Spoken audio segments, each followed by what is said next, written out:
Il 20 ottobre di ogni anno, e quindi anche quest'anno, ricorre la giornata mondiale dell'osteoporosi, e questo succede perché l'osteoporosi è una malattia estremamente comune, in particolare nelle fasce di popolazione più anziana, di più nel sesso femminile, un po' di meno in quello maschile, che però è molto rappresentato, e questa malattia è una condizione che predispone al rischio di incorrere in fratture, quindi rotture dei segmenti scheletrici, per traumi anche molto banali e quindi qualche volta addirittura in assenza di un trauma.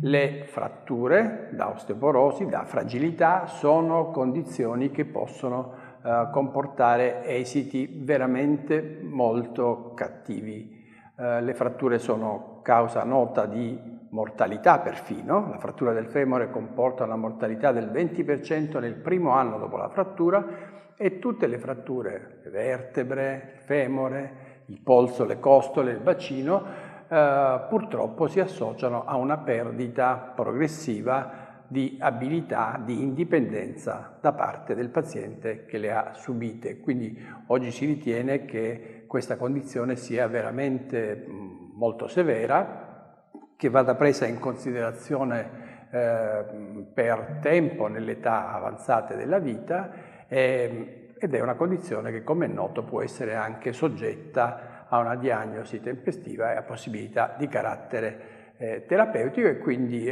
tra poco ascolteremo quali sono le condizioni che di più predispongono a questa malattia e quindi anche come fare per individuarla per tempo e poi curarla.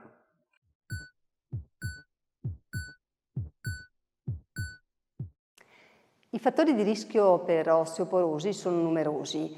In primis la ridotta massa ossea valutata attraverso la densitometria ossea. Poi abbiamo la familiarità per osteoporosi e per fratture, in modo particolare fratture di femore. L'aver avuto una pregressa frattura da fragilità aumenta il rischio di avere nuove fratture da fragilità.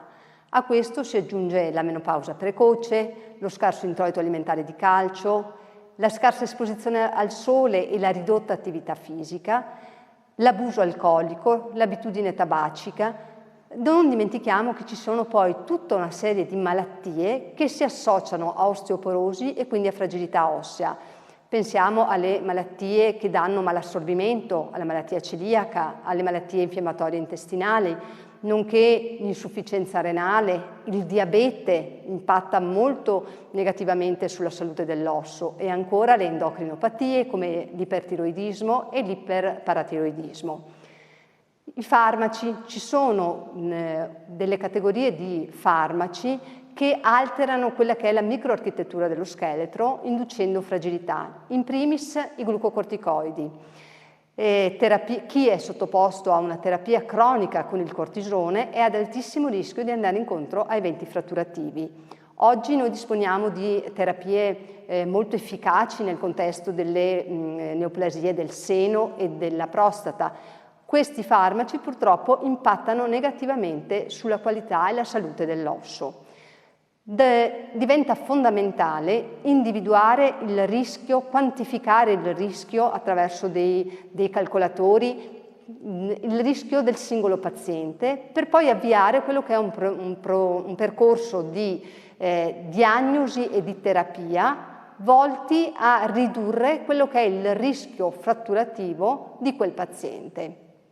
Di questo e di molto altro parleremo nella settimana della Clinica Medica Prima, e che ci vedrà impegnati nel chiostro dell'ospedale Giustinianeo, e in particolare di osteoporosi si parlerà il 17 ottobre e vi aspettiamo numerosi.